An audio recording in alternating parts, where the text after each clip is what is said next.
नमस्कार बच्चों, आज हम लोग पढ़ने वाले हैं क्या संयोजकता कोश इलेक्ट्रॉन युग्म प्रतिकर्षण सिद्धांत valency cell electron pair repulsion theory. ठीक है, जिसका थ्योरी के नाम से जाना जाता है और ये एग्जाम में आपके आती भी है, तो इसे थोड़ा इत्मीनान से और ध्यान से समझिएगा ताकि एग्जाम में आए तो आप अच्छी तरीके से इसे लिख सकें। ओके, तो चलिए देखते हैं पहले इसकी परिभाषा। तो क्या कहते हैं, गैलेक्सी और नाइबोम ने 1957 में इस थ्योरी का प्रतिपादन किया, इस सिद्धांत को बताया। उन्होंने क्या बताया, ऐसा आप लोगों ने लिखा, क्या बताया उन्होंने, इस सिद्धांत के अनुसार किसी अणु की ज्यामिति उसके केंद्रीय परमाणु में उपस्थित आबंधी या अनाबंधी बॉन्डिंग या नॉन बॉन्डिंग इलेक्ट्रॉन युग्मों की संख्या पर निर्भर करती है। ओके, किस पर डिपेंड करती है? फ्रेंड्स, नींद आ रही है तुमको? परेशान अभी नींद भागी को पढ़ाया गया ना, आपको शुरुआत की है, ध्यान रखिएगा। बॉन्डिंग और नॉन बॉन्डिंग इलेक्ट्रॉन युग्म, यही मेन है इस पूरे थ्योरी में। आपको बॉन्डिंग और नॉन बॉन्डिंग इलेक्ट्रॉन युग्म को ही समझना है। What is this bonding electron युग्म, इलेक्ट्रॉन पेयर, और नॉन बॉन्डिंग इलेक्ट्रॉन पेयर क्या होते हैं, अभी इसको हम लोग आगे देखेंगे। ठीक, इसी की संख्या पर डिपेंड करता है। ओके, किस पर? केंद्रीय परमाणु में, इसमें सेंट्रल एटम में। फॉर एग्जाम्पल, जैसे देखिए आप, अगर मैं बात करूं इसमें CH4, what is this CH4, इसका नाम क्या है? CH4 क्या होता है, क्या होता है? कमेंट में बताओ भाई आप लोग, क्या होता है CH4 का नाम? ये क्या है? NH3 किसका, इसका रासायनिक नाम बताइएगा आप लोग, कमेंट में बताते रहिएगा। और ये है आपका, ये इसका नाम क्या है? ये क्या है? जल ना। ये क्या है आपका, क्या है? आप लोग बता दो, कमेंट बताने में बताएंगे। मेथेन है, क्या है? और ये क्या है? NH3, what is this NH3? बोलो, गलत सही कुछ तो बोलो। हाँ, नाइट्रोजन है, क्या है? Very good. ये क्या है? अमोनिया है। और ये क्या है, इसके बारे में आप लोग जानते हैं, ये जल है, ये अमोनिया है।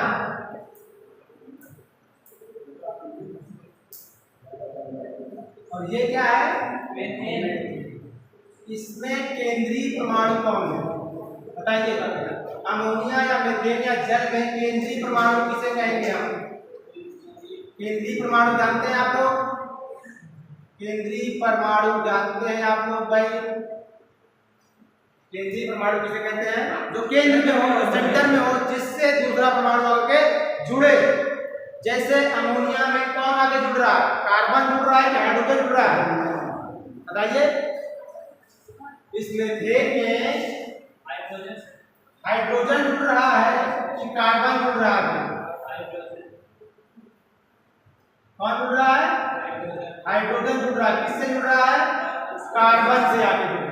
तो केंद्रीय परमाणु किसे कहेंगे हम लोग?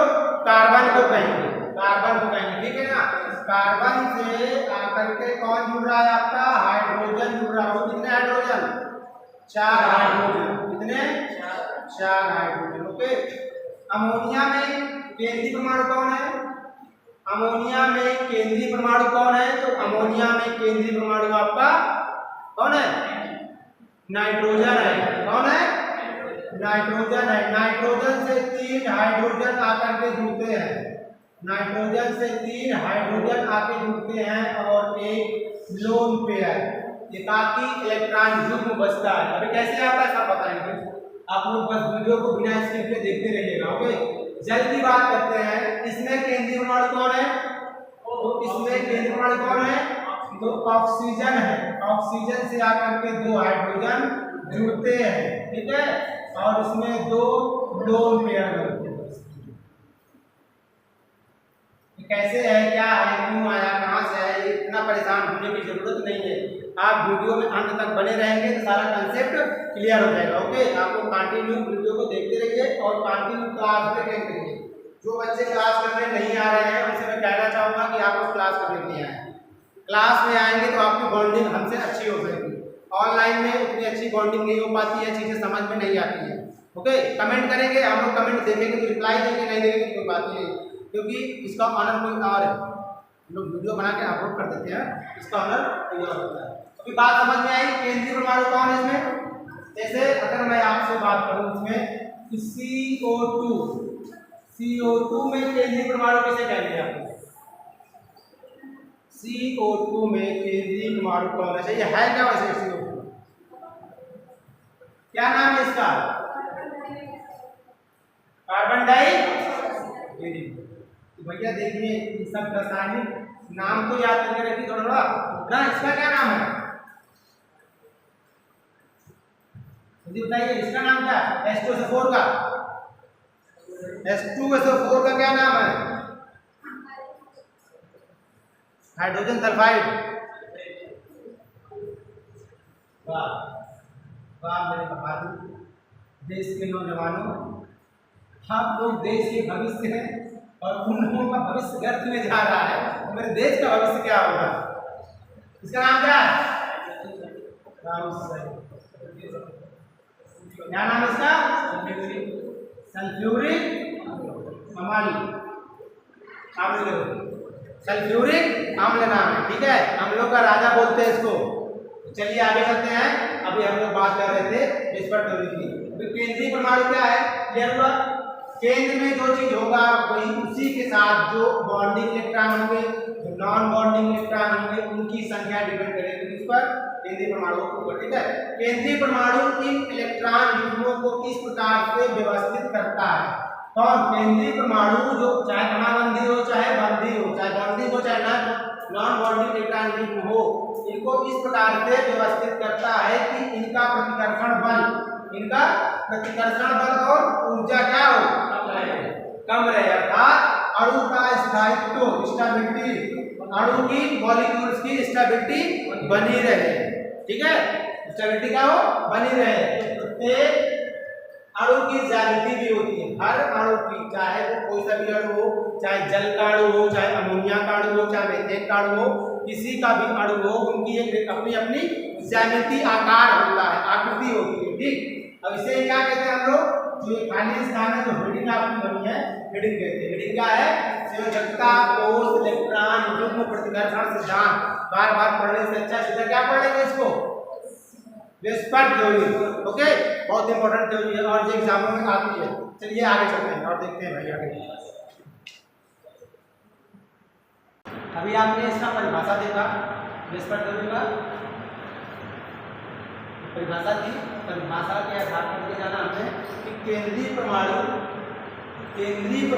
इलेक्ट्रॉन युग्मों को मतलब इलेक्ट्रॉन पेयर्स को व्यवस्थित करता है। नॉन बॉन्डिंग या बॉन्डिंग इलेक्ट्रॉनों की संख्या पर निर्भर करता है और उनकी ज्यामिति किस तरीके से होगी ये डिफाइन कौन करेगा? आपका केंद्रीय परमाणु, ठीक है। फिर हमने ये देखा इसके कुछ नियम होते हैं, 2 नियम लिखे हैं और 2 नियम पहले तो समझते हैं। पहला नियम क्या कह रहा है आपका? पहला नियम कह रहा है किसी अणु के केंद्रीय परमाणु के चारों ओर केवल आबंधित इलेक्ट्रॉन युग्म, बॉन्डिंग इलेक्ट्रॉन पेयर, अर्थात अनाबंधी कहो और चाहे तो एकाकी इलेक्ट्रॉन युग्म कहो, ठीक है। लोन पेयर ऑफ इलेक्ट्रॉन ना हो तो क्या होगी? अणु की ज्यामिति क्या होगी? नियमित होगी। क्या होगी? नियमित होगी और ज्यामिति आबंधित इलेक्ट्रॉन युग्मों की संख्या पर निर्भर करेगी। जो ज्यामिति होगी वो किस पर डिपेंड करेगी? किसी भी अणु की ज्यामिति किस पर डिपेंड करती है? Bonding electron pair, bonding electron pair पर डिपेंड करती है, ओके। इसकी बात समझ में आई कि नहीं? जैसे आप लोगों ने संकरण पढ़ा है संकरण? नहीं पढ़ा है? जिन लोगों ने पढ़ा है संकरण वो जानते हैं, जिन लोगों ने नहीं पढ़ा है वीडियो पढ़ी है, आप जाकर के संकरण देख सकते हैं, ठीक है ना। यूट्यूब पर वीडियो पड़ी हुई है, DCP college of higher education का जो चैनल है उस पर जाएंगे तो केमिस्ट्री के लेक्चर्स पड़े हुए हैं, ये आप ऊपर देख सकते हैं। देखेंगे तो आपको संकरण समझ में आ जाएगा। देखो है क्या है? लोन पेयर, लोन पेयर ना, इसमें 2 लोन पेयर आते हैं। ये आते कहाँ से? उनको भी समझा जाए कि कहाँ से आ रहा है। चलिए देखिएगा कैसे आता है लोन पेयर, फिर हम सेकंड वाले नियम की बात करते हैं। आप लोग जानते हैं क्या? CH4 what is CH4? अभी देखा क्या है? मीथेन। इसमें सेंट्रल परमाणु कौन है? केंद्रीय परमाणु कौन है? कार्बन। तो कार्बन का हमें इलेक्ट्रॉनिक विन्यास करना होगा। कितना होता है कार्बन का विन्यास? कार्बन का नंबर क्या आता है? 6 नंबर का आता है। इसका इलेक्ट्रॉनिक विन्यास क्या आएगा? 1s2 2s2 और 2p2। ठीक है ना? 2 4 2 6 6 इलेक्ट्रॉन हो गए। इसे क्या कहते हैं? परमाणु क्रमांक ना, एटॉमिक नंबर। एटॉमिक नंबर से क्या पता चलता है? परमाणु क्रमांक से किसी भी तत्व के परमाणु क्रमांक से हमें तत्व के किस चीज के बारे में जानकारी प्राप्त होती है, ये आप लोग बताइए। तो क्लास में बैठे हैं वो जुबानी बताएं, जो ऑनलाइन वीडियो देख रहे हैं वो कमेंट में बताएं। ठीक है, बताइए। इलेक्ट्रॉनिक विन्यास, इलेक्ट्रॉनिक विन्यास तो बताइए भाई, जल्दी से बताइए आप लोग। ये सामने जो आप लोग देख रहे हैं ये क्या है? कार्बन का इलेक्ट्रॉनिक विन्यास। थोड़ा सा आइए और इसको डिटेल में समझते हैं। तो यार देखिए आप लोग ध्यान से भाई लोग, छोड़ो। ये 1s कक्षा है, ये 2s कक्षा है और ये 2p कक्षा। आप लोग 1s में देख रहे हैं कि पूरा इलेक्ट्रॉन भरा हुआ है ना, 2s में भी पूरे इलेक्ट्रॉन भरे हुए, परंतु क्या परंतु भाई कि 2p में सिर्फ 2 इलेक्ट्रॉन है। 2p में सिर्फ 2 इलेक्ट्रॉन है ना, 2 इलेक्ट्रॉन। ये किस अवस्था में होते हैं कार्बन के? जो कार्बन के किस अवस्था में होते हैं? हाँ, सामान्य अवस्था में है ना। किस अवस्था में होते हैं?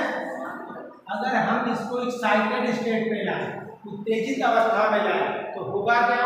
2s का एक इलेक्ट्रॉन यहाँ चला आता है ना, 2s का एक इलेक्ट्रॉन कहाँ चला जाएगा?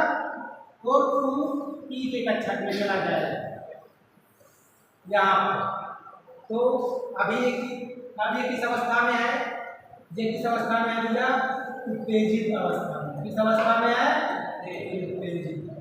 अब ध्यान से समझिएगा, यहाँ पे अयुग्मित इलेक्ट्रॉन या कह सकते हो सिंगल इलेक्ट्रॉन कितने हैं? 4 ना। अयुग्मित इलेक्ट्रॉनों की संख्या, लोन पेयर ऑफ इलेक्ट्रॉन कितने हैं? 4। तो 4 हाइड्रोजन के परमाणु आकर के इन्हीं से जुड़ते हैं, तभी ये बनाते हैं। कितने हाइड्रोजन? 4 जुड़े नहीं जुड़े? तो यही चारों हाइड्रोजन यहाँ आकर के जुड़ जाते हैं और जुड़ के क्या बना देते हैं? CH4। क्या बना लेते हैं? CH4। बात समझ में आई? नहीं समझ में आई? तो जो आपका ये है, इसमें कोई भी अयुग्मित इलेक्ट्रॉन नहीं बचते, इसलिए आपके CH4 का जो बनता है C केंद्रीय परमाणु है और उसमें हाइड्रोजन जो आपसे बाहर से आकर के इलेक्ट्रॉनों का साझा करके, इलेक्ट्रॉनों को क्या कर रहे हैं? साझा कर रहे हैं ना, साझा करके CH4 बनाते हैं। अभी और देखो, ये तो CH4 के बारे में। अभी और इसका परिभाषा दिख रहा है क्या? इसको दिख रहा है? परिभाषा देखो,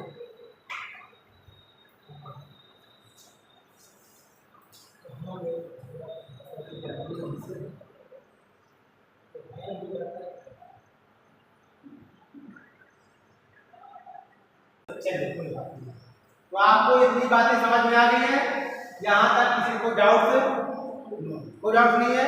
तो आप लोगों को मिलेंगे हम लोग अगले वीडियो में जोरदार वीडियो के साथ। अगर वीडियो पसंद आ रहा है तो अपने मित्रों को शेयर जरूर करिएगा और वीडियो को लाइक और चैनल को सब्सक्राइब करिएगा।